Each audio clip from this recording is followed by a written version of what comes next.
So ಎಲ್ಲ first unbox ಮಾಡೋಣ. ಅದಾದ್ಮೇಲೆ ಅದೇ ನಂಗೆ ಸ್ಪೈಸ್ ಜಾರ್ ಮಾತ್ರ ಸಿಕ್ಕಾಬಟ್ಟೆ ಇಷ್ಟ ಆಗಿದೆ. ಸ್ಪೈಸಸ್ ನ ಮೇಲ್ಗಡೆ ಅರೇಂಜ್ ಮಾಡಿದೀನಿ ಅಂಡ್ ಅಲ್ಲಿ ಪೂರ್ತಿ ಸೊ ತುಂಬಾ ಕ್ಯೂಟ್ ಆಗಿದೆ ಅಂತ ಅನಿಸ್ತು. So steel jars, coffee, tea ಮತ್ತೆ ಶುಗರ್. ಇದು ಅಗೇನ್ ಸ್ಪೈಸ್ ಜಾರ್ಸ್ ಗಳೇ. ಹಾಯ್ ಹಲೋ ನಮಸ್ಕಾರ, ಹಾಗೆಲ್ಲರಿಗೂ welcome back to another video. ಹಾಗೆ ನನ್ನ ಹೆಸರು ದಿವ್ಯಾ, ನಾನು ಬೆಂಗಳೂರಿನಿಂದ ಕನ್ನಡ ವ್ಲಾಗ್ಸ್ ನ ಮಾಡ್ತೀನಿ. ನನ್ನ ಚಾನಲ್ ನಲ್ಲಿರೋ ವಿಡಿಯೋಸ್ ನಿಮಗೆ ಇಷ್ಟ ಆದ್ರೆ ಮರೆಯದೆ ಚಾನಲ್ಗೆ ಸಬ್ಸ್ಕ್ರೈಬ್ ಮಾಡಿ. ಹಾಗೆ ಸಬ್ಸ್ಕ್ರೈಬ್ ಮಾಡಿ ಸಪೋರ್ಟ್ ಮಾಡ್ತಿರೋ ಎಲ್ಲರಿಗೂ ಥ್ಯಾಂಕ್ ಯು ಅಂತ ಹೇಳ್ತಾ ಬೇಗ ಇವತ್ತಿನ ಈ ವ್ಲಾಗ್ ನ ಈಗ ಶುರು ಮಾಡೋಣ. ಅಂಡ್ ಎಸ್ ಪ್ರೀವಿಯಸ್ ವ್ಲಾಗ್ ಅಲ್ಲಿ ಹೇಳ್ದಂಗೆ ಇನ್ನೂ ನನ್ನ ಥ್ರೋಟ್ ಸರಿಯಾಗಿಲ್ಲ. ಸೊ ಅದಕ್ಕೆ ಇನ್ನೂ ಇನ್ಫೆಕ್ಷನ್ ಹಂಗೆ ಇದೆ ಅಂಡ್ ಮಾತಾಡೋದಕ್ಕೆ ಸ್ವಲ್ಪ ಕಷ್ಟ ಅನಿಸ್ತದೆ. ಬಟ್ ಇಟ್ಸ್ ಸ್ಟಿಲ್ ಬೆಟರ್ ಅಂತ ಹೇಳ್ಬೋದು. ಆದ್ರೆ ಖಂಡಿತವಾಗ್ಲೂ ನನ್ನ ವಾಯ್ಸ್ ತರ ಸೌಂಡ್ ಆಗ್ತಾ ಇಲ್ಲ, ಸಿಕ್ಕಾಪಟ್ಟೆ ಕೆಳಗೆ ಸೌಂಡ್ ಆಗ್ತದೆ. ಬಟ್ ವಿಡಿಯೋಸ್ ಮಾಡಕ್ ಶುರು ಮಾಡಿದೀನಿ. ಸೊ ಮತ್ತೆ ಬ್ರೇಕ್ ತಗೊಳೋದು ಬೇಡ ಅಂತ ಹೇಳಿ ಬ್ಯಾಕ್ ಟು ಬ್ಯಾಕ್ ವಿಡಿಯೋಸ್ ಮಾಡೋಣ ಅಂತ ಹೇಳಿ I have just started off. So ವಾಯ್ಸ್ಗೆ ಸ್ವಲ್ಪ ಎಕ್ಸ್ಕ್ಯೂಸ್ ಕೊಡಿ. ಅಂಡ್ ಇವತ್ತಿನ ಈ ವ್ಲಾಗ್ ಅಲ್ಲಿ it's gonna be a super duper kitchen vlog ಅಂತ ಹೇಳ್ಬೋದು. ಸಿಕ್ಕಾಪಟ್ಟೆ ಐಟಮ್ಸ್ ನಾನು ಅಮೆಝಾನ್ ಇಂದ ಆರ್ಡರ್ ಮಾಡಿದೀನಿ. ಇನ್ಫ್ಯಾಕ್ಟ್ ಹಿಂದೆ ನಿಮ್ಗೆ ಕಾಣಿಸ್ತಿರ್ಬೋದು ಈ ಕಾರ್ನರ್ ಸೆಕ್ಷನ್ ಏನಿದೆ. ಸೊ ಇದನ್ನ ಸ್ವಲ್ಪ ಮೇಕ್ ಓವರ್ ಮಾಡೋಣ ಅಂತ ಹೇಳಿ ಹಾಗೆ ಕಿಚನ್ ಅಲ್ಲಿ ಯೂಸ್ ಆಗುವಂತ ಕೆಲವು ಪ್ರಾಡಕ್ಟ್ಸ್ ನ ತರಿಸ್ತೀನಿ. ಸೊ ಎಲ್ಲ ಪ್ರಾಡಕ್ಟ್ಸ್ ನ ಅನ್ಬಾಕ್ಸ್ ಮಾಡಿ ಏನೇನು ತರಿಸಿದೀನೋ ಎಲ್ಲ ನಿಮ್ಗೆ ತೋರಿಸ್ತೀನಿ. ಹಾಗೆ ಈ ಎಲ್ಲಾ ಪ್ರಾಡಕ್ಟ್ಸ್ ಲಿಂಕ್ಸ್ ನ ಕೂಡ ನಾನು ಡಿಸ್ಕ್ರಿಪ್ಷನ್ ಬಾಕ್ಸ್ ಮೆನ್ಷನ್ ಮಾಡಿರ್ತೀನಿ. ಅಕಸ್ಮಾತ್ ನೀವೇನಾದ್ರು ತಗೋಬೇಕಿದ್ರೆ ಅಲ್ಲಿ ಕೂಡ ಚೆಕ್ ಮಾಡಬಹುದು. ಅಂಡ್ ಇದ್ರ ಜೊತೆಗೆ ಐ ಥಿಂಕ್ ನಾನು ಯಾವುದೋ ಒಂದು vlog, I think mini vlogs ಹಾಕ್ತಾಗ ತುಂಬಾ ಜನ ಸ್ಪೆಷಲಿ ನನ್ನ ಎಗ್ ಬಾಯ್ಲರ್ ನಾನು ಏನ್ ಯೂಸ್ ಮಾಡ್ತೀನಲ್ಲ, ಸೊ ಅದ್ರ ಬಗ್ಗೆ ಕೂಡ ತುಂಬಾ ಕ್ವೆಶನ್ಸ್ ನ ಕೇಳ್ತಾ ಇದ್ರಿ. ಸೊ ಇವತ್ತು ಎಗ್ ಬಾಯ್ಲರ್ ಬಗ್ಗೆ ಕೂಡ ಎಲ್ಲ ಡೀಟೇಲ್ಸ್ ನ ತಿಳಿಸ್ತೀನಿ. ಹಾಗೆ ಒಂದು ಸೂಪರ್ ಆಗಿರುವಂತ ಎಗ್ ರೋಸ್ಟ್ ರೆಸಿಪಿನ ಕೂಡ ನಿಮ್ ಜೊತೆ ಶೇರ್ ಮಾಡ್ತಾ ಇದೀನಿ. ಸೊ ಮೊದಲಿಗೆ ಎಗ್ ಬಾಯ್ಲರ್ ನ ತೋರಿಸಿ ಹಾಗೆ ರೆಸಿಪಿನ ಕೂಡ ನೋಡ್ಕೊಂಡ್ ಬನ್ನಿ. ಅದಾದ್ಮೇಲೆ ಇಲ್ಲಿರುವಂತ ಎಲ್ಲ ಪಾರ್ಸಲ್ಸ್ ನ ಅನ್ಬಾಕ್ಸ್ ಮಾಡೋಣ. ಅಂಡ್ ಐ ಆಮ್ ಶೋರ್ ನಿಮ್ಗೆ ಕಿಚನ್ಗೂ ಕೂಡ ಯೂಸ್ ಆಗ್ಬಹುದು. ಅಂಡ್ ಡೆಫಿನೆಟ್ ಆಗಿ ನಾನ್ ಹ್ಯಾಂಡ್ ಪಿಕ್ ಮಾಡಿರುವಂತ ಪ್ರಾಡಕ್ಟ್ಸ್ ಅಮೆಝಾನ್ ಇಂದ ಅಂಡ್ ತುಂಬಾನೇ ಚೆನ್ನಾಗಿದೆ. So let's start. ನಾನು ರೆಗ್ಯುಲರ್ ಬೇಸಿಸ್ ಅಲ್ಲಿ ಸ್ಪೆಷಲಿ ಎಗ್ ನ ಬಾಯ್ಲ್ ಮಾಡೋಕೆ ಯೂಸ್ ಮಾಡ್ತಿರೋದು ಅಗಾರರ್ ಅವರ ಗ್ರ್ಯಾಂಡ್ ಎಗ್ ಬಾಯ್ಲರ್ ಹಾಗೆ ಪೌಚರ್. ಇದನ್ನ ಯಾವ ರೀತಿ ಯೂಸ್ ಮಾಡಬಹುದು ಹಾಗೆ ಇದರಲ್ಲಿ ಯಾವ್ಯಾವ ಪಾರ್ಟ್ಸ್ ಇದೆ ಅನ್ನೋ ಕಂಪ್ಲೀಟ್ ಡೆಮೋನು ಕೂಡ ನಾನು ನಿಮಗೆ ಈ ವಿಡಿಯೋದಲ್ಲಿ ತೋರಿಸ್ತಾ ಇದ್ದೀನಿ. ನಾನಿಲ್ಲಿ ಮೊದಲು ತೋರಿಸ್ತಾ ಇರೋದು ಲಿಡ್. ಇದು ಫುಡ್ ಗ್ರೇಡ್ ಟ್ರಾನ್ಸ್ಪರೆಂಟ್ ಲಿಡ್ ಅಂತ. ಇದನ್ನ ಮೇಲ್ಗಡೆ ಕವರ್ ಮಾಡೋದಕ್ಕೆ ಯೂಸ್ ಮಾಡ್ತೀವಿ. ಇದಾದ್ಮೇಲೆ ಎಗ್ಸ್ ನ ಪೌಚ್ ಮಾಡೋದಕ್ಕೆ ಈ ರೀತಿಯಾದ ಒಂದು ಟ್ರೇನ ಕೂಡ ಕೊಟ್ಟಿರ್ತಾರೆ. ನೆಕ್ಸ್ಟ್ ಅದ್ರ ಕೆಳಗಡೆ ಇರೋದು ಎಗ್ ಬಾಯ್ಲಿಂಗ್ ಶೆಲ್ಫ್. ಹಾಗೆ ನಾವು 8 ಎಗ್ಸ್ ನ ಇದರಲ್ಲಿ ಬಾಯ್ಲ್ ಮಾಡ್ಕೋಬಹುದು. ಇದನ್ನ ಯಾವ ರೀತಿ ಯೂಸ್ ಮಾಡಬಹುದು ಅಂತ ಕೂಡ ನಿಮಗೆ ವಿಡಿಯೋದಲ್ಲಿ ನಾನು ತೋರಿಸ್ತೀನಿ. ಹಾಗೆ ಅದ್ರ ಕೆಳಗಡೆ ಇರೋದು main working unit. Stainless steel body ಕೊಟ್ಟಿದ್ದಾರೆ. ಇದ್ರ ಜೊತೆಗೆ ಮೆಜರಿಂಗ್ ಕಪ್ ಕೂಡ ಇರುತ್ತೆ. ಸೊ ಇದರಲ್ಲಿ ನಮಗೆ ಎಷ್ಟು ml ವಾಟರ್ ಬೇಕು ನಾವು ಅದನ್ನ ಯೂಸ್ ಮಾಡ್ಕೋಬಹುದು. ಹಾಗೆ ಬಾಟಮ್ ಅಲ್ಲಿ ನೀವು ಈ ಲಿಡ್ ನ ಓಪನ್ ಮಾಡಿದ್ರೆ ನಿಮಗೆ ಕೆಳಗಡೆ ಒಂದು ನೀಡಲ್ ತರ ಒಂದು ಪಿನ್ ಕೂಡ ಕಾಣಿಸುತ್ತೆ. ಇದನ್ನ ಯಾಕೆ ಯೂಸ್ ಮಾಡ್ತೀವಿ ಅಂತ ಕೂಡ ನಾನು ಬ್ಲಾಗ್ ಅಲ್ಲಿ ನೆಕ್ಸ್ಟ್ ನಿಮಗೆ ತೋರಿಸ್ತೀನಿ. ಹಾಗೆ ಮೇನ್ ಯೂನಿಟ್ ಅಲ್ಲಿ ನಮಗೆ ಈ ಪವರ್ ಬಟನ್ ಕೂಡ ಇದೆ. ಸೊ ನಾವು ಸ್ವಿಚ್ ಆನ್ ಮಾಡಿದಾಗ ಈ ಬಟನ್ ಕೂಡ ಆನ್ ಆಗುತ್ತೆ ಅಂಡ್ ಯಾವ ರೀತಿ ವರ್ಕ್ ಆಗುತ್ತೆ ಅಂತ ಕೂಡ ತೋರಿಸ್ತೀನಿ. ಹಾಗೆ ಇದ್ರ ಜೊತೆಗೆ ಒಂದು ಪವರ್ ಕಾರ್ಡ್ ನ ಕೂಡ ಕೊಟ್ಟಿರ್ತಾರೆ. ಸೊ ಇದನ್ನ ನಾವು ಆರಾಮಾಗಿ ಯೂಸ್ ಮಾಡ್ಕೋಬಹುದು. ಅಂಡ್ ಲೆಂತ್ ವೈಸ್ ಕೂಡ ಇದು ಚೆನ್ನಾಗಿದೆ. ನಾನಿಲ್ಲಿ ಎಗ್ಸ್ ನ ಬಾಯ್ಲ್ ಮಾಡೋದಕ್ಕೆ ಮೆಜರಿಂಗ್ ಕಪ್ ಅಲ್ಲಿ ಬೇಕಾಗಿರುವಂತ ಅಳತೆಯಲ್ಲಿ ನೀರನ್ನ ತಗೋತಾ ಇದ್ದೀನಿ. ಹಾಗೆ ನಮ್ಗೆ ಇದರಲ್ಲಿ 3 ಡಿಫ್ರೆಂಟ್ ಬಾಯ್ಲಿಂಗ್ ಮೋಡ್ಸ್ ಬರುತ್ತೆ: ಸಾಫ್ಟ್, ಮೀಡಿಯಂ, ಹಾರ್ಡ್. ಹಾಗೆ ಡೆಮೋ ಬುಕ್ ನಲ್ಲಿ ಎಲ್ಲ ಡೀಟೇಲ್ಸ್ ಕೂಡ ಮೆನ್ಷನ್ ಮಾಡಿರ್ತಾರೆ. ಅಂಡ್ ಅದ್ರ ಪ್ರಕಾರ ನಾವು ಮೆಜರಿಂಗ್ ಕಪ್ ಅಲ್ಲಿ ಬೇಕಾದಷ್ಟು ನೀರ್ನ ಯೂಸ್ ಮಾಡಬಹುದು. ಬೇಸ್ ಟ್ರೇನ್ ಅಲ್ಲಿ ನೀರ್ನ ಫಿಲ್ ಮಾಡಿ ಅದಾದ್ಮೇಲೆ ನಾವು ಮೆಜರಿಂಗ್ ಕಪ್ ಅಲ್ಲಿ ನಾನು ಈಗಾಗಲೇ ನಿಮಗೆ ತೋರಿಸ್ತೆ ಒಂದು ನೀಡಲ್ ತರ ಕೊಟ್ಟಿದ್ದಾರೆ ಅಂತ. ಸೊ ಅದರಿಂದ ನಾನು ಎಗ್ಸ್ ನ ಈ ತರ ಪೋಕ್ ಮಾಡ್ತಾ ಇದ್ದೀನಿ. ಸೊ ಲೈಟ್ ಆಗಿ ಇದನ್ನ ಪೋಕ್ ಮಾಡಿ ಅದಾದ್ಮೇಲೆ ನಾವು ಟ್ರೇನ್ ಅಲ್ಲಿ ಅರೇಂಜ್ ಮಾಡಬೇಕಾಗುತ್ತೆ. ತುಂಬಾನೇ ಈಸಿ ಇದನ್ನ ಯೂಸ್ ಮಾಡೋದು ಕೂಡ. ಹಾಗೆ ನಾನು ಆಗ್ಲೇ ಹೇಳ್ದಂಗೆ 3 ಡಿಫ್ರೆಂಟ್ ಬಾಯ್ಲಿಂಗ್ ಮೋಡ್ಸ್ ಇದೆ: ಸಾಫ್ಟ್, ಮೀಡಿಯಂ ಹಾಗೆ ಹಾರ್ಡ್. ಸೊ ನಿಮಗೆ ಯಾವ ರೀತಿ ಬೇಕೋ, ಅಕಸ್ಮಾತ್ ನಿಮಗೆ ಸಾಫ್ಟ್ ಬೇಕಿದ್ರೆ ಅದ್ರ ಪ್ರಕಾರ ನೀವು ವಾಟರ್ ಲೆವೆಲ್ಸ್ನ ಅಡ್ಜಸ್ಟ್ ಮಾಡಬೇಕಾಗುತ್ತೆ. ಆ್ಯಂಡ್ ನನಗೆ ಇಲ್ಲಿ ಆಲ್ಮೋಸ್ಟ್ ಒಂದು 10 ರಿಂದ 15 ನಿಮಿಷದ ಒಳಗಡೆ ಮೊಟ್ಟೆ ತುಂಬ ಚೆನ್ನಾಗಿ ಬೆಂದಿತ್ತು. ಆ್ಯಂಡ್ ಇದಾದ್ಮೇಲೆ ನಾನು ಮೊಟ್ಟೆನ ಒಂದು ತಣ್ಣೀರಲ್ಲಿ ಇಟ್ಟಿರುವಂಥ ಈ ಬೌಲ್ ಒಳಗೆ ಹಾಕ್ತಾ ಇದ್ದೀನಿ. ಆ್ಯಂಡ್ ಈ ರೀತಿ ಮಾಡೋದ್ರಿಂದ ಎಗ್ಸ್ ಶೆಲ್ಸ್ ಏನಿರುತ್ತೆ ತುಂಬ ಈಸಿಯಾಗಿ ನಾವು ಅದನ್ನ ರಿಮೂವ್ ಕೂಡ ಮಾಡ್ಬೋದು. ಹಾಗೆ ಇದರಲ್ಲಿ ಆಟೋಮೆಟಿಕ್ ಶಟ್ ಆಫ್ ಕೂಡ ಇದೆ. ಸೊ ಹಾಗಾಗಿ ಮೊಟ್ಟೆ ಬೆಂದಿದ ತಕ್ಷಣ ಅದಾಗದೆ ಶಟ್ ಆಫ್ ಕೂಡ ಆಗುತ್ತೆ. ನಾವು ಯಾವುದೇ ರೀತಿ ಅದನ್ನ ಚೆಕ್ ಮಾಡೋ ನೆಸೆಸಿಟಿನೂ ಇರಲ್ಲ. ಎಗ್ ಬಾಯ್ಲ್ ಮಾಡೋದ್ರ ಜೊತೆಗೆ ಇದರಲ್ಲಿರುವಂಥ ಮತ್ತೊಂದು ಅಟ್ಯಾಚ್ಮೆಂಟ್ ನ ಯೂಸ್ ಮಾಡಿಕೊಂಡು ನಾವು ಇದರಲ್ಲಿ ಡೋ ಕ್ಲಾಸ್, ಇಡ್ಲಿ, ಎಗ್ನ ಪೌಚ್ ಮಾಡ್ಬೋದು ಅಥವಾ ಆಮ್ಲೆಟ್, ಬಾಯ್ಲ್ಡ್ ವೆಜಿಟೇಬಲ್ಸ್ ಇದನ್ನೆಲ್ಲ ಮಾಡ್ಬೋದು. ಸದ್ಯಕ್ಕೆ ಇದರಲ್ಲಿ ನಾನು ಫ್ಲಫಿ ಆಗಿರುವಂಥ ಆಮ್ಲೆಟ್ನ ಮಾಡೋಕ್ಕೆ ಟ್ರೈ ಮಾಡ್ತಾ ಇದ್ದೀನಿ. ನಾನು ಇಲ್ಲಿ ಮೊದಲು ಈರುಳ್ಳಿ, ಹಸಿಮೆಣಸಿನಕಾಯಿ, ಸ್ವಲ್ಪ ಉಪ್ಪನ್ನ ಹಾಕಿ ಚೆನ್ನಾಗಿ ಮೊಟ್ಟೆನ ಬೀಟ್ ಮಾಡಿದ್ದೀನಿ. ಅದನ್ನ ನಾನೀಗ ಈ ಟ್ರೇಗೆ ಟ್ರಾನ್ಸ್ಫರ್ ಮಾಡ್ತಾ ಇದ್ದೀನಿ. ಹಾಗೆ ಟ್ರೇಗೆ ನಾನು ಸ್ವಲ್ಪ ಆಯಿಲ್ನ ಕೂಡ ಸ್ಪ್ರಿಂಕಲ್ ಮಾಡಿದ್ದೆ, ತೆಗೆಯೋದಕ್ಕೆ ಈಸಿ ಆಗುತ್ತೆ ಅಂತ. ಇದಕ್ಕೆ ಕೂಡ ಮತ್ತೆ ಮೆಜರಿಂಗ್ ಕಪ್ನ ಯೂಸ್ ಮಾಡಿಕೊಂಡು ಅದಕ್ಕೆ ನೀರು ಹಾಕಿ ಅದಾದ್ಮೇಲೆ ನಾವು ಎಗ್ನ ಬಾಯ್ಲ್ ಮಾಡೋಕ್ಕೆ ಯೂಸ್ ಮಾಡಿದಂಥ ಟ್ರೇನ ಪ್ಲೇಸ್ ಮಾಡ್ತಾ ಇದ್ದೀನಿ. ಆ್ಯಂಡ್ ಅದ್ರ ಮೇಲೆ ನಾನು ಈ ಟ್ರೇನ ಪ್ಲೇಸ್ ಮಾಡ್ತಾ ಇದ್ದೀನಿ. ಇದಾದಮೇಲೆ ನಮ್ಮ ಕವರಿಂಗ್ ಲಿಡ್ ಏನಿದೆ ಸೊ ಅದನ್ನು ಹಾಕಿ ನಾನು ಪವರ್ ಆನ್ ಮಾಡ್ತೇನೆ. ಇದು ಕೂಡ ಆಟೋಮೆಟಿಕ್ ಆಗಿ ಅದೇ ಪವರ್ ಕಟ್ ಆಫ್ ಆಗುತ್ತೆ. ಆಗಿದೆಯೋ ಇಲ್ವೋ ಅಂತ ನಾವು ವೇಟ್ ಮಾಡೋ ನೆಸೆಸಿಟಿ ಕೂಡ ಇರಲ್ಲ. ಆ್ಯಂಡ್ ಆಲ್ಮೋಸ್ಟ್ ನನಗೆ 13 ಮಿನಿಟ್ಸ್ ಹತ್ತಿರ ಹಿಡಿತು. ಆ್ಯಂಡ್ ನೀವು ನೋಡ್ಬೋದು ಎಷ್ಟು ಫ್ಲಫಿ ಆಗಿರುವಂಥ ಆಮ್ಲೆಟ್ ರೆಡಿ ಆಗಿದೆ. ಇಷ್ಟೇ ಅಲ್ಲ, ಇದರಲ್ಲಿ ನಾವು ವೆಜಿಟೇಬಲ್ಸ್ನ ಬಾಯ್ಲ್ ಮಾಡ್ಬೋದು, ಚಿಕನ್ನ ಕೂಡ ಬಾಯ್ಲ್ ಮಾಡ್ಬೋದು, ಇನ್ಫ್ಯಾಕ್ಟ್ ಡೋಕ್ಲಾಸ್ ಎಲ್ಲ ಕೂಡ ಮಾಡ್ಬೋದು. ಆ್ಯಂಡ್ ನಾನು ಸಾಮಾನ್ಯವಾಗಿ ಸ್ವಯಂಗೆ ಬಾಯ್ಲ್ ವೆಜಿಟೇಬಲ್ಸ್ ಕೊಡ್ತಾನೆ ಇರ್ತೀನಿ.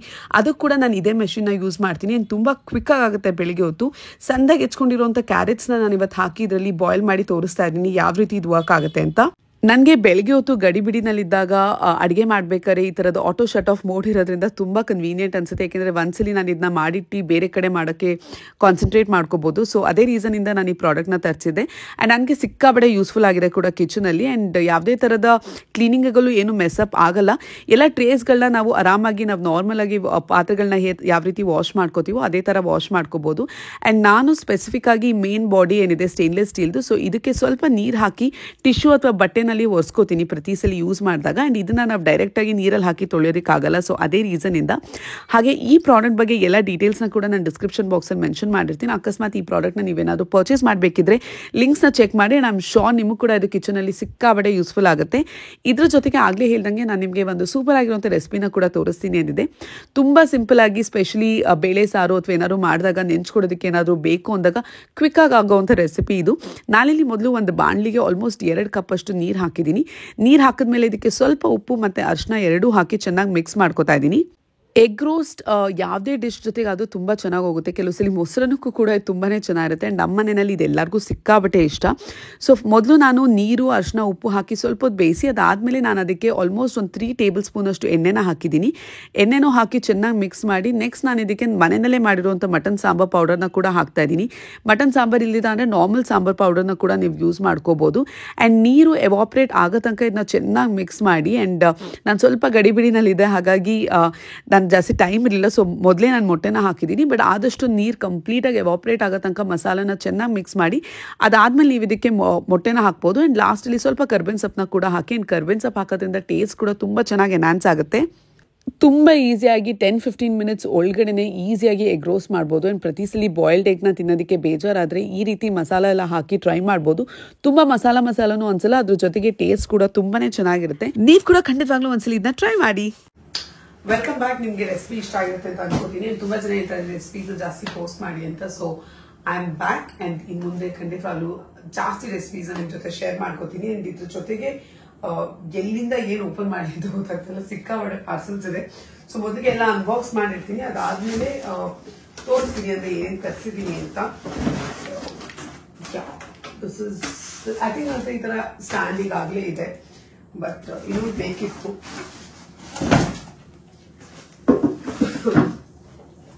ಸೊ ಎಲ್ಲ ಫಸ್ಟ್ ಅನ್ಬಾಕ್ಸ್ ಮಾಡೋಣ, ಅದಾದ್ಮೇಲೆ 1 by 1 ಎಲ್ಲ ತೋರಿಸ್ತೀನಿ.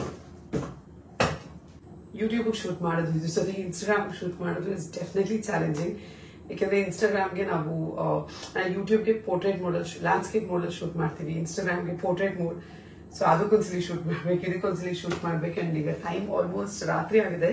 ಎಗ್ ರೆಸಿಪೀಸ್ನೆಲ್ಲ ನಾನು ಬೆಳಗ್ಗೆ ಶೂಟ್ ಮಾಡಿದೆ. ಅಂಡ್ ಈಗ ಈ ಕಿಚನ್ದು ಏನೇನು ಐಟಮ್ಸ್ ತೋರಿಸ್ಬೇಕಿದ್ರು ಅದೆಲ್ಲ ರಾತ್ರಿ ತೋರಿಸೋಣ ಅನ್ಕೊಂಡೆ. ಸಿಕ್ಕಾಪಟ್ಟೆ ಲೇಟ್ ಆಗಿದೆ. ಆಲ್ಮೋಸ್ಟ್ ಈಗ 11:15 ಮೇಲಾಗಿದೆ ಅನ್ಸುತ್ತೆ. ಸೊ ಕ್ವಿಕ್ ಆಗಿ ತೋರಿಸ್ತೀನಿ. ಅಂಡ್ ಆಲ್ಮೋಸ್ಟ್ ಎಲ್ಲ ಅನ್ಪ್ಯಾಕಿಂಗ್ ಮಾಡಿದೀನಿ, ಯಾಕಂದ್ರೆ ಇನ್ಸ್ಟಾಗ್ರಾಮ್ ಮತ್ತೆ ಯೂಟ್ಯೂಬ್ ಶಾರ್ಟ್ಸ್ ಕೂಡ ಶೂಟ್ ಮಾಡ್ತಾ ಇದ್ದೆ.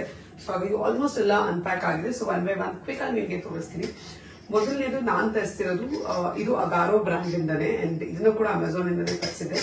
ಬೇಸಿಕ್ಲಿ ಸ್ಪೈಸ್ ಜಾರ್ ಅಂತ ಇತ್ತು. ಸೊ ಬೇಕಾಗುವಂತ ಅಂದ್ರೆ ಐ ಥಿಂಕ್ ಕ್ವಾಂಟಿಟಿ ವೈಸ್ ಇದು ಬರೀ 200 grams ಅಥವಾ 150 grams ಇರುತ್ತೆ ಅನ್ಸುತ್ತೆ. So you can keep it like this. Kitchen ಅಲ್ಲಿ ಲುಕ್ ವೈಸ್ ಐ ಥಿಂಕ್ ಇದು ತುಂಬಾ ಎನ್ಹಾನ್ಸ್ ಮಾಡುತ್ತೆ. ಸೊ ಅದೇ ರೀತಿಯಿಂದ ತರಿಸ್ತೀನಿ. ಇದನ್ನೆಲ್ಲ ಈಗ ತೋರಿಸಿ ಅದಾದ್ಮೇಲೆ ನಾನು ಅರೇಂಜ್ ಮಾಡ್ಕೊಡೋ ತೋರಿಸ್ತೀನಿ ಯಾವ ತರ ಕಾಣಿಸ್ತಿದೆ ನನ್ನ ಕಿಚನ್ ಅಂತ. ನೀವು ಹಿಂದೆ ನೋಡ್ಬೋದು. I think that area corner section ಏನಿದೆ ಐ ಥಿಂಕ್ ಅದು ಅಷ್ಟು ಚೆನ್ನಾಗಿ ಕಾಣಿಸ್ತಿಲ್ಲ. ಸೊ ಈ ಹೊಸ ಐಟಮ್ಸ್ ಎಲ್ಲ ಇಟ್ಮೇಲೆ ಯಾವ ರೀತಿ ಕಾಣಿಸುತ್ತೆ ನೋಡೋಣ. So this is the first one ತರಿಸಿರೋದು. ನೆಕ್ಸ್ಟ್ ಇಲ್ಲೇ ಪಕ್ಕದಲ್ಲಿ ಇನ್ನೊಂದು ಪಾರ್ಸಲ್ ಇದೆ. ಸೊ ಅದನ್ನು ಓಪನ್ ಮಾಡಿ ತೋರಿಸ್ತಾನೆ. ಸೊ ಇದೆರಡು ಸಾಲ್ಟ್ ಮತ್ತೆ ಪೆಪ್ಪರ್ ಜಾರ್ ಅಂತ. ಸೊ ತುಂಬಾ ಕ್ಯೂಟ್ ಆಗಿದೆ ಅಂತ ಅನ್ನಿಸ್ತು. ಸೊ ಅದೇ ರೀಸನ್ ಇಂದ ತರಿಸ್ದೆ. ಸಾಲ್ಟ್ ಅಂಡ್ ಪೆಪ್ಪರ್ ಅಂಡ್ ಚೆನ್ನಾಗಿ ಕಾಣಿಸುತ್ತೆ ಕಿಚನ್. ನನಗೆ ತುಂಬಾನೇ ಇಷ್ಟ ಕಿಚನ್ ನ ಈ ತರ ಡೆಕೋರೇಟ್ ಮಾಡೋದಿಲ್ಲ. ಸೊ ಇದೇ ರೀಸನ್ ಇಂದ ತರಿಸಿ. ತುಂಬಾ ದಿನ ಆಗಿತ್ತು ನಾನು ಅಮೆಝಾನ್ ಇಂದ ಕಿಚನ್ ಗೆಲ್ಲ ತರಿಸಿ. ಅಂಡ್ ಎಸ್, ಇದು ಯಾವುದೇ ರೀತಿ ಕೊಲಾಬ್ರೇಷನ್ಸ್ ಅಲ್ಲ. ಎಲ್ಲ ಪ್ರಾಡಕ್ಟ್ಸ್ ನಾನೇ ಪರ್ಚೇಸ್ ಮಾಡಿದೀನಿ. ಅಂಡ್ ನನಗೆ ತುಂಬಾ ಇಷ್ಟ ಆಗಿ ಪರ್ಚೇಸ್ ಮಾಡಿರುವಂತ products. And I am sure ನಿಮ್ಗೆ ಕಿಚನ್ ಅಲ್ಲಿ ಕೂಡ ಯೂಸ್ ಆಗ್ಬೋದು ಅಂತ. So these are the next products, salt and pepper bottles. So ಇದನ್ನ ಕೂಡ ಅರೇಂಜ್ ಮಾಡಿ ತೋರಿಸ್ತೀನಿ ಯಾವ ರೀತಿ ಕಾಣುತ್ತೆ ಅಂತ. ತುಂಬಾ ಕಷ್ಟ ಇದೆ ಶೂಟ್ ಮಾಡೋದು. ತುಂಬಾ ತಿಂಗಳಾದ್ಮೇಲೆ ಶೂಟ್ ಮಾಡ್ತಾ ಇದ್ದೀನಿ. ಸೊ ತುಂಬಾ ಡಿಫ್ರೆಂಟ್ ಫೀಲ್ ಬರ್ತದೆ ಕ್ಯಾಮ್ರಾ ಮುಂದೆ ನಿಂತ್ಕೊಂಡು ಮಾತಾಡೋದು. But have to get back to work. So yes, next ನಾನು ತರಿಸಿರೋದು ಇದು this is steel jars. Coffee, tea ಮತ್ತೆ ಶುಗರ್ ಹಾಕೋದಿಕ್ಕೆ ಇರುವಂತ ಜಾರ್ಸ್ಗಳು 3 ಡಿಫ್ರೆಂಟ್ ಸೈಜ್ ಗಳಲ್ಲಿ ಬಂದಿದೆ. ಸೊ ದೊಡ್ಡ ಸೈಜ್ದು ಕಂಪ್ಲೀಟ್ ಸ್ಟೀಲ್ ನೀವು ಒಳಗಡೆ ನೋಡ್ಬೋದು. ಸೊ ಇದು ಬೇಸಿಕ್ಲಿ ದೊಡ್ಡ size, I think almost 1 kg ಹಿಡಿಯುತ್ತೆ ಅನ್ಸುತ್ತೆ. ಸೊ ಇದನ್ನ ಶುಗರ್ ಕೊಟ್ಟಿದ್ದಾರೆ. ಸೊ ನೆಕ್ಸ್ಟ್ ಇರೋದು ಅದಕ್ಕಿಂತ ಒಂದು ಸೈಜ್ ಚಿಕ್ಕದು, which is for tea. And ಅದಾದ್ಮೇಲೆ ನೆಕ್ಸ್ಟ್ ಇರೋದು ಕಾಫಿ. ಸೊ ಈ ತರ ಬರುತ್ತೆ. This is sugar, tea, coffee. So 3 steel jars ಗಳನ್ನ ತರಿಸಿದೀನಿ ಕಾಫಿ, ಟೀ, ಶುಗರ್ ನ ಹಾಕೋದಕ್ಕೆ. ಇನ್ಫ್ಯಾಕ್ಟ್ ನನ್ನ ಹತ್ರ ಒಂದೀಗಾಗ್ಲೇ ಇದೆ. ಬಟ್ ಪ್ರತಿ ಸಲ ಏನಾಗುತ್ತೆ ಅಂದ್ರೆ ಅದನ್ನ ವಾಶ್ ಮಾಡಕ್ ಹಾಕ್ದಾಗ ಅಥವಾ ಅದನ್ನ ಆಬ್ವಿಯಸ್ ವಾಶ್ ಮಾಡ್ತಾನೆ ಇರ್ಬೇಕಲ್ಲ. ಸೊ ಒಂದು ಎಕ್ಸ್ಟ್ರಾ ಪೇರ್ ಇರ್ಲಿ. ಸೊ ಅದನ್ನ ವಾಶ್ ಮಾಡಿದಾಗ ಇಮಿಡಿಯೇಟ್ ಆಗಿ ಇನ್ನೊಂದು ಪೇರ್ ಅಲ್ಲಿ ಯೂಸ್ ಮಾಡ್ಬೋದು. ಅಂಡ್ ನಂಗೆ ಇದು ತುಂಬಾನೇ ಇಷ್ಟ ಆಯ್ತು, ಕಲರ್ ಕೂಡ. ಸೊ ಅದೇ ರೀಸನ್ ಇಂದ ತರಿಸಿದೆ. ಬಟ್ ನಾನು ತರಿಸಿದಾಗ ಗೊತ್ತಿರಲಿಲ್ಲ ಡಿಫ್ರೆಂಟ್ ಸೈಜಸ್ ಇದೆ ಅಂತ. ನನಗೆ 3 ಒಂದೇ ಸೈಜ್ ಅಲ್ಲಿ ಬೇಕಿತ್ತು. ಐಮ್ ಸಾರಿ, ಬಟ್ ಇದು 3 ಬೇರೆ ಬೇರೆ ಸೈಜ್ ಇದೆ. But look wise I think quality ಮತ್ತೆ look wise this is still good. So yes, next ನಾನು ತರಿಸಿರೋದು ಕಾಂಡಿಮೆಂಟ್ ಜಾರ್ ಅಂತ. ದಿಸ್ ಇಸ್ ಆಯಿಲ್ ಜಾರ್ ತರದೇ 2 in 1 ಇರುತ್ತೆ. ಅಂದ್ರೆ ಈಗ ನಾವಿದನ್ನ ಸ್ಪ್ರೇ ಮಾಡೋದು ಕೂಡ ಸ್ಪ್ರೇ ಆಗಲ್ಲ, ಸಾರಿ, ಈ ತರ ನಾಸಿಲ್ ಇರುತ್ತೆ. ಸೊ ಇದರಲ್ಲಿ ನಾವು ಏನಾದ್ರು ಮಾಡಿದಾಗ ಜಸ್ಟ್ ಎಣ್ಣೆ ಹಾಕೋದಕ್ಕೂ ಕೂಡ ಯೂಸ್ ಮಾಡ್ಬೋದು. ಅಂಡ್ ಈ ತರ ಹೋಲ್ ಇರೋದ್ರಿಂದ ನಾವು ನಾರ್ಮಲ್ ಆಗಿ ಆಯಿಲ್ ಕ್ಯಾನ್ ಯಾವ ತರ ಯೂಸ್ ಮಾಡ್ತೀವಿ ಆ ತರ ಕೂಡ ಯೂಸ್ ಮಾಡ್ಬೋದು. So 2 in 1. ಅಂಡ್ ಇದು ಕೂಡ ಕಲರ್ ಇಷ್ಟ ಆಯ್ತು ಅಂಡ್ ಕ್ಯೂಟ್ ಆಗಿದೆ ಅನ್ನಿಸ್ತು. ಸೊ ಹಾಗಾಗಿ ಪರ್ಚೇಸ್ ಮಾಡಿದೆ. And this is next. ಎಲ್ಲಾದ್ರದ್ದು ಪ್ರೈಸ್ ನನಗೆ ಖಂಡಿತವಾಗ್ಲೂ ನೆನಪಿಲ್ಲ. ಬಟ್ ಲಿಂಕ್ಸ್ ನಾನು ಹಾಕಿರ್ತೀನಿ ಡಿಸ್ಕ್ರಿಪ್ಷನ್ ಬಾಕ್ಸ್ ಅಲ್ಲಿ. ಸೊ ನೀವು ಡೈರೆಕ್ಟ್ ಆಗಿ ಲಿಂಕ್ಸ್ ನ ಚೆಕ್ ಮಾಡಬಹುದು. ಇದಾದ್ಮೇಲೆ ನೆಕ್ಸ್ಟ್ ನಾನು ತರಿಸಿರೋದು ದಿಸ್ ಇಸ್ ಅಗೇನ್ ಕಾರ್ನರ್ ಅಲ್ಲಿ ಇಡೋದಕ್ಕೆ. ನನ್ನ ಹತ್ರ ಇದೇ ತರದ ವೈಟ್ ರ್ಯಾಕ್ ಇದೆ. ಸೊ ಇಲ್ಲಿ ಬ್ಲಾಕ್ ಅಲ್ಲಿ ಕೂಡ ತರಿಸಿದ್ದೆ. ಅಂಡ್ ಆ ಸೆಕ್ಷನ್ಗೆ ಇದು ಕರೆಕ್ಟ್ ಆಗಿ ಕೂರುತ್ತೆ ಕಾರ್ನರ್ಗೆ. So size wise this is perfect. And ಅದನ್ನ ವಾಶ್ ಮಾಡಕ್ ಹಾಕ್ದಾಗ ಇನ್ನೊಂದು ಎಕ್ಸ್ಟ್ರಾ ಪ್ಲೇಟ್ ಇರ್ಲಿ ಅನ್ನೋ ರೀಸನ್ ಇದೆ ಇದನ್ನ ತರಿಸಿದೆ. ಅಂಡ್ ತುಂಬಾ ದಿನ ವೈಟ್ ಇಟ್ಟಿದೆ. ಸೊ ಬ್ಲಾಕ್ ಕಲರ್ ಇಟ್ಟು ಯಾವ ತರ ಕಾಣುತ್ತೆ ನೋಡೋಣ. So this is next. ಇದಾದ್ಮೇಲೆ ನೆಕ್ಸ್ಟ್ ನಾನು ತರಿಸಿರೋದೆಲ್ಲ ಸ್ಪೈಸ್ ಜಾರ್ಸ್ ಅಂತ. ಸೊ ತುಂಬಾನೇ ಡಿಫ್ರೆಂಟ್ ಆಗಿತ್ತು ಇದು. ನಾನು ಅಮೆಝಾನ್ ಅಲ್ಲಿ ಚೆಕ್ ಮಾಡಿದಾಗ. ಸೊ ಇದರಲ್ಲಿ ಹೆಸರುಗಳು ಕೂಡ ಮೆನ್ಷನ್ ಆಗಿದೆ. ಲೈಕ್ ಮಿರ್ಚಿ ಇದೆ, ಹಳದಿ ಇದೆ, ಹರ್ಬ್ಸ್ ಅಂಡ್ ಸ್ಪೈಸಸ್. ಸೊ ಎಲ್ಲ ಇಟ್ಟು ತೋರಿಸ್ತೀನಿ. So this is for jeera, garam masala, black pepper, sorry. So ಇದು ಏಲಕ್ಕಿಗೆ ಹಾಗೆ ಲಾಂಗ್ಗೆ ಅಂದ್ರೆ ಲವಂಗ ಅನ್ಸುತ್ತೆ ಇದು. ಸೊ ಇದು ಅಗೇನ್ ಸ್ಪೈಸ್ ಜಾರ್ಸ್ ಗಳೇ. ಅಂಡ್ ಹೆಸರು ಇತ್ತು ಅಂಡ್ ತುಂಬಾ ಚೆನ್ನಾಗಿ ಕಾಣಿಸ್ತಿತ್ತು ನಾನು ಆನ್ಲೈನ್ ಅಲ್ಲಿ ಚೆಕ್ ಮಾಡಿದಾಗ. ಸೊ ಕ್ವಾಲಿಟಿ ಯಾವ ತರ ಇರುತ್ತೆ ಅಂತ ನೋಡೋಣ ಅಂತ ಹೇಳಿ ತರಿಸಿದೆ. ಓಪನ್ ಮಾಡಕ್ ಆಗ್ತಿಲ್ಲ. ನೇಲ್ಸ್ ಮಾಡಿಸ್ಕೊಂಡ್ರೆ ಇದೊಂದು ಪ್ರಾಬ್ಲಮ್. ಸೋ ಡಿಫಿಕಲ್ಟ್ ಓಪನ್ ಮಾಡಕ್ ಆಗ್ತಿಲ್ಲ ನನ್ನ ನೇಲ್ಸ್ ಇರೋದ್ರಿಂದ. ಬಟ್ ಎಸ್, ಈ ತರ ಕಾಣುತ್ತೆ. ಅಂಡ್ ಇದು ಕೂಡ ನಂಗೆ ತುಂಬಾನೇ ಇಷ್ಟ ಆಗಿತ್ತು. ಅಂಡ್ ಹೆಸರೆಲ್ಲ ಇರೋದ್ರಿಂದ ಐ ಥಿಂಕ್ ಪಿಕ್ ಮಾಡೋದಕ್ಕೂ ಕೂಡ ಈಸಿ ಆಗುತ್ತೆ. ಇದನ್ನ ನಾನು ಈ ಶೆಲ್ಫ್ಸ್ ಗಳಲ್ಲಿ ಅರೇಂಜ್ ಮಾಡೋಣ ಅಂತ ತರಿಸಿದೀನಿ. ಅಂಡ್ ಯಾವ್ಯಾವ್ದೇ ಎಲ್ಲೆಲ್ಲಿ ಇರ್ತೀನಿ ಇದು ಸದ್ಯಕ್ಕೆ ನನಗೆ ಐಡಿಯಾ ಇಲ್ಲ. ಬಟ್ ಎಲ್ಲ ಓಪನ್ ಮಾಡಿದ್ಮೇಲೆ ಆ ಸೆಕ್ಷನ್ ತೆಗೆದು 1 by 1 ಚೆಕ್ ಮಾಡೋಣ. ಇನ್ನೊಂದು ಕಾಫಿ, ಟೀ ಮತ್ತೆ ಶುಗರ್ ಜಾರ್ಸ್ ತರಿಸಿದ್ದೀನಿ. ಇದೆಲ್ಲ ಸೇಮ್ ಒಂದೇ ಸೈಜ್ ಇದೆ. ಸೊ ಐ ಥಿಂಕ್ ಇದು ಸ್ವಲ್ಪ ಕಮ್ಮಿ ರೇಟ್ ಅನ್ಸುತ್ತೆ ಆ ಬ್ಲಾಕ್ ಒನ್ಸ್ ಕಂಪೇರ್ ಮಾಡಿದ್ರೆ. ಬಟ್ ಸೈಜ್ ವಿಸ್ ಎಲ್ಲ 3 ಒಂದೇ ಸೈಜ್ ಇತ್ತು. ಸೊ ಹಾಗಾಗಿ ಇದನ್ನು ಕೂಡ ತರಿಸಿದ್ದೀನಿ. ನೆಕ್ಸ್ಟ್ ಸಾರಿ ನೆಕ್ಸ್ಟ್ ಇನ್ನೊಂದು ಸಿಗ್ನೋವೇರ್ ಇಂದ ಒಂದು ಆಯಿಲ್ ಕ್ಯಾನ್ ಕೂಡ ತರಿಸಿದ್ದೀನಿ. ಸೊ ಆಯಿಲ್ ಕ್ಯಾನ್ಸ್ ಬೇಕಾಗಿರುತ್ತೆ. ಅಂಡ್ ಗ್ಲಾಸ್ ಮೇಂಟೈನ್ ಮಾಡೋದು ಸ್ವಲ್ಪ ಕಷ್ಟ ನನಗೆ. ಸೊ ಹಾಗಾಗಿ ಸ್ಟೀಲ್ ತರಿಸಿದ್ದೀನಿ. ಇದಾದ್ಮೇಲೆ ನೆಕ್ಸ್ಟ್ ನಾನು ತರಿಸಿರೋದು ದಿಸ್ ಇಸ್ ನೆಸ್ಟೇಶಿಯಾ ಅನ್ನೋ ಬ್ರ್ಯಾಂಡ್ ಇಂದ. ಅದು ಅಮೆಝಾನ್ ಅಲ್ಲಿ ಕೂಡ ಅವೈಲಬಲ್ ಇದೆ. These are all serving bowls, serving spoons ತರಿಸಿದ್ದೀನಿ. ಸೊ ತುಂಬಾ ಏಸ್ಥೆಟಿಕ್ ಆಗಿ ತುಂಬಾನೇ ಚೆನ್ನಾಗಿ ಕಾಣ್ತಿತ್ತು. ಸೊ ಯಾರಾದ್ರೂ ಗೆಸ್ಟ್ ಬಂದಾಗ ಅಥವಾ ಸ್ಪೆಷಲಿ ನನಗೆ ಶೂಟ್ ಗಳಿಗೆಲ್ಲ ಬೇಕಾಗುತ್ತೆ. ಸೊ ಆ ರೀಸನ್ ಇಂದ ಇದು ತರಿಸಿದೆ. ವಿಡಿಯೋಸ್ ಅಲ್ಲೆಲ್ಲ ಚೆನ್ನಾಗಿ ಕಾಣಿಸುತ್ತೆ ಅಂತ. ಇದರಲ್ಲಿ 2 ಸರ್ವಿಂಗ್ ಸ್ಪೂನ್ಸ್ ಇದೆ. ಇದು ಬಿಟ್ಟರೆ ಸ್ಪೂನ್ 2 ಸ್ಪೂನ್ ಇದೆ, 1 ನೈಫ್ ಇದೆ, ಹಾಗೆ 1 ಫೋರ್ಕ್ ಇದೆ. So this is the next one. ನಾನು ತರಿಸಿರೋದು ಸೆಟ್ ಆಫ್ 6 ಗ್ಲಾಸ್ ಜಾರ್ಸ್.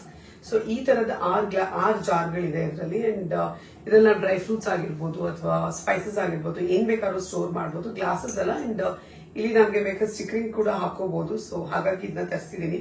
ಇದನ್ನ ಯಾವ್ದಕ್ಕೆ ಯೂಸ್ ಮಾಡ್ತೀನಿ ಗೊತ್ತಿಲ್ಲ, ಬಟ್ ಇಲ್ಲಿರುವಂತ ಗ್ಲಾಸಸ್ ಕೂಡ ನಂದು ಸಿಕ್ಕಾಬಟ್ಟೆ ಹಳೇದಾಗಿದೆ. ಸೊ ಅದನ್ನು ಕೂಡ ಚೇಂಜ್ ಮಾಡ್ಬೇಕು ಅಂತ ಇದ್ದೆ. ಸೊ ಹಾಗಾಗಿ ಇದನ್ನ ತರಿಸಿದೀನಿ. ಇದಾದ್ಮೇಲೆ ನೆಕ್ಸ್ಟ್ ಕೆಲವು ಆರ್ಟಿಫಿಷಿಯಲ್ ಪ್ಲಾಂಟ್ಸ್ ಕೂಡ ತರಿಸಿದೀನಿ. ನಿಜವಾದ ಪ್ಲಾನ್ಸ್ ಅಥವಾ ರಿಯಲ್ ಪ್ಲಾನ್ಸ್ ನ ಇಟ್ಟು ಮೇಂಟೈನ್ ಮಾಡೋಷ್ಟು ಟೈಮ್ ನನಗಿಲ್ಲ. ಯಾಕೆಂದ್ರೆ ಆಫೀಸ್ ಓಡಾಡೋದು, ಮನೆ ಕೆಲಸ ಎಲ್ಲ ಇರೋದ್ರಿಂದ. ಬಟ್ ಈ ತರದ ಪ್ಲಾನ್ಸ್ ಇಟ್ಟಾಗ ಐ ಥಿಂಕ್ ಕಿಚನ್ ತುಂಬಾ ಚೆನ್ನಾಗಿ ಕಾಣುತ್ತೆ, ಎನ್ಹಾನ್ಸ್ ಆಗುತ್ತೆ. ಸೊ ಹಾಗಾಗಿ ಐ ಥಿಂಕ್ ಇದ್ರಲ್ಲಿ ಒಂದು 6-7 ಈ ತರದ ಪ್ಲಾನ್ಸ್ ಇದೆ, ಎಲ್ಲ ಡಿಫ್ರೆಂಟ್ ಪ್ಲಾನ್ಸ್. ಸೊ ಈ ತರದ ಆರ್ಟಿಫಿಷಿಯಲ್ ಪ್ಲಾನ್ಸ್, ಇದ್ರ ಜೊತೆಗೆ ಈ ತರದ ಆರ್ಟಿಫಿಷಿಯಲ್ ಪ್ಲಾನ್ಸ್ ನ ಕೂಡ ತರಿಸಿದೀನಿ. ಸೊ ಇದನ್ನೆಲ್ಲ ಎಲ್ಲಿ ಇರ್ತೀನಿ, ಕಿಚನ್ ಯಾವ ರೀತಿ ಮಾಡ್ತೀನಿ, I'll quickly show you. So I think ಇಷ್ಟ ಅನ್ಸುತ್ತೆ ಸದ್ಯಕ್ಕೆ ನಾನು ತರಿಸಿರುವಂತ ಪ್ರಾಡಕ್ಟ್ಸ್. ಎಸ್, ಅಂಡ್ ಎಲ್ಲ ಪ್ರಾಡಕ್ಟ್ಸ್ ಲಿಂಕ್ಸ್ ಕೂಡ ಡಿಸ್ಕ್ರಿಪ್ಷನ್ ಬಾಕ್ಸ್ ಮೆನ್ಷನ್ ಮಾಡಿರ್ತೀನಿ, ಚೆಕ್ ಮಾಡಿ. ಈಗ ಕ್ವಿಕ್ ಆಗಿ ಎಲ್ಲ ಅರೇಂಜ್ ಮಾಡೋಣ ಅಂಡ್ ಅರೇಂಜ್ ಮಾಡಿ ನೋಡೋಣ ಯಾವ ರೀತಿ ಕಾಣುತ್ತೆ ಅಂತ. ಪ್ಲೇಸಸ್ ನ ಮೇಲ್ಗಡೆ ಅರೇಂಜ್ ಮಾಡಿದೀನಿ ಅಂಡ್ ಅಲ್ಲಿ ಪೂರ್ತಿ ಇಡೋದಕ್ಕೆ ಇನ್ನೂ ಜಾಗ ಸಾಕಾಗ್ತಾ ಇಲ್ಲ. ಅಂಡ್ ಇಲ್ಲಿ ಕೆಳಗಡೆ ನೀವು ನೋಡ್ಬೋದು ಕಾರ್ನರ್ ಸ್ಟೇಷನ್ ಈ ತರ ಅರೇಂಜ್ ಮಾಡಿದೀನಿ. ಅಂಡ್ ಆಗ್ಲೇ ಕಾಣಿಸ್ತಾ ಇದ್ದಿದ್ದಕ್ಕೂ ಈಗ ಕಾಣಿಸ್ತಾ ಇದಕ್ಕೂ. ಅಂಡ್ ಅಲ್ಲಿ ಆರ್ಟಿಫಿಷಿಯಲ್ ಪ್ಲಾಂಟ್ಸ್ ನ ಅಲ್ಲಿಟ್ಟಿದ್ದೀನಿ. ಇನ್ನೂ ಸಿಕ್ಕಾಬಟ್ಟೆ ಅರೇಂಜ್ ಮಾಡೋದಿದೆ, ಬಟ್ ಸದ್ಯಕ್ಕೆ ಈಗ ಲೇಟ್ ಆಗಿರೋದ್ರಿಂದ ಇಷ್ಟು ಮಾತ್ರ ಅರೇಂಜ್ ಮಾಡಿದ್ದೀನಿ. ಅಂಡ್ ಅದೇ ನಂಗೆ ಈ ಸ್ಪೈಸ್ ಜಾರ್ ಮಾತ್ರ ಸಿಕ್ಕಾಬಟ್ಟೆ ಇಷ್ಟ ಆಯಿತು. ತುಂಬಾ ಕ್ಯೂಟ್ ಅಂಡ್ ತುಂಬಾ ಚೆನ್ನಾಗಿ ಕಾಣ್ತಾ ಇದೆ. So yes, I think I am half success ಅಂತ ಹೇಳ್ಬೋದು. ಸೊ ಎಸ್, ಇದಾಗಿತ್ತು ನನ್ನ ಇವತ್ತಿನ ಒಂದು ವ್ಲಾಗ್. ಇನ್ನೂ ಸಿಕ್ಕಾಬಟ್ಟೆ ಅರೇಂಜ್ ಮಾಡೋದಿದೆ, ಬಟ್ ಸದ್ಯಕ್ಕೆ ಈ ವ್ಲಾಗ್ ನಾನು ಇಲ್ಲಿಗೆ ಮುಗಿಸ್ತಾ ಇದ್ದೀನಿ. ಪ್ರಾಬ್ಲಿ ನೆಕ್ಸ್ಟ್ ವ್ಲಾಗ್ ಅಲ್ಲಿ ನಾನು ಇದನ್ನೆಲ್ಲ ಯಾವ ರೀತಿ ಅರೇಂಜ್ ಮಾಡಿದ್ದೀನಿ ಅಂತ ಇನ್ನೂ ಡೀಟೇಲ್ ಆಗಿ ನಿಮ್ಗೆಲ್ಲ ತೋರಿಸ್ತೀನಿ. ಬಟ್ ತರಿಸಿರುವಂತ ಎಲ್ಲಾ ಪ್ರಾಡಕ್ಟ್ಸ್ ಲಿಂಕ್ಸ್ ನಾನು ಡಿಸ್ಕ್ರಿಪ್ಷನ್ ಬಾಕ್ಸ್ ಅಲ್ಲಿ ಹಾಕಿರ್ತೀನಿ. ಅಕಸ್ಮಾತ್ ನಿಮ್ಗೆ ಯಾವ್ದಾದ್ರು ಪ್ರಾಡಕ್ಟ್ ಬೇಕಿದ್ರೆ ಡಿಸ್ಕ್ರಿಪ್ಷನ್ ಬಾಕ್ಸ್ ನ ಚೆಕ್ ಮಾಡಿ. ಅಂಡ್ ಎಲ್ಲಾ ಲಿಂಕ್ಸ್ ಕೂಡ ಅಲ್ಲೇ ಮೆನ್ಷನ್ ಮಾಡಿರ್ತೀನಿ. ನೀವು ಡೈರೆಕ್ಟ್ ಹೋಗಿ ಅಮೆಝಾನ್ ಇಂದ ಪರ್ಚೇಸ್ ಮಾಡಬಹುದು. ಅಂಡ್ ಐ ಥಿಂಕ್ ಇಲ್ಲಿ ತರಿಸಿದಂತ ಎಲ್ಲಾ products quality was really good. ಯಾವ್ದು ನಂಗೆ ಇಷ್ಟ ಆಗಿಲ್ಲ ಅಂತ ಏನಿಲ್ಲ, ಎಲ್ಲಾನು ಸಿಕ್ಕಾಬಟ್ಟೆ ಇಷ್ಟ ಆಗಿದೆ. ನಾನು ಶೋರ್ ನಿಮಗೂ ಕೂಡ ಇಷ್ಟ ಆಗ್ಬಹುದು ಅಕಸ್ಮಾತ್ ನೀವೇನಾದ್ರು ತರಿಸಿದ್ರೆ. ಇದ್ರ ಜೊತೆಗೆ ಇವತ್ತು ನಾನ್ ಮಾಡಿದಂತೆ ಎಗ್ ರೋಸ್ಟ್ ಅಕಸ್ಮಾತ್ ನೀವೇನಾದ್ರು ಟ್ರೈ ಮಾಡಿದ್ರೆ ಕಾಮೆಂಟ್ ಸೆಕ್ಷನ್ ತಿಳಿಸಿ ಯಾವ ರೀತಿ ಬಂತು ಅಂತ ಹೇಳಿ. ಅಂಡ್ ಇದನ್ನ ಹೇಳ್ತಾ ಸದ್ಯಕ್ಕೆ ವಿಡಿಯೋನ ಇಲ್ಲಿಗೆ ಮುಗಿಸ್ತಾ ಇದ್ದೀನಿ. ಆಲ್ಮೋಸ್ಟ್ ಮಧ್ಯರಾತ್ರಿ 1 ಗಂಟೆ ಆಗಿದೆ. ಸೊ ಹೋಗಿ ಈಗ ಮಲ್ಕೋಬೇಕು, ಯಾಕೆಂದ್ರೆ ನಾಳೆ ಆಫೀಸ್ ಕೂಡ ಇದೆ. ಅದಕ್ಕೆ ಮುಂಚೆ ಇದನ್ನೆಲ್ಲ ಸ್ವಲ್ಪ ಕ್ಲೀನ್ ಮಾಡಿ ಅದಾದ್ಮೇಲೆ ಹೋಗಿ ಟಚ್ ಮಾಡೋದಷ್ಟೇ. So yes, that's it for today. Signing off ಅಂತ ಹೇಳ್ತಾ ಬಾಯ್ ಗೈಸ್. ಅಂಡ್ ಬೇಗ ಸಬ್ಸ್ಕ್ರೈಬ್ ಮಾಡ್ಕೊಳ್ಳಿ, ಇದೇ ತರ ಸಪೋರ್ಟ್ ಮಾಡ್ತಾರೆ.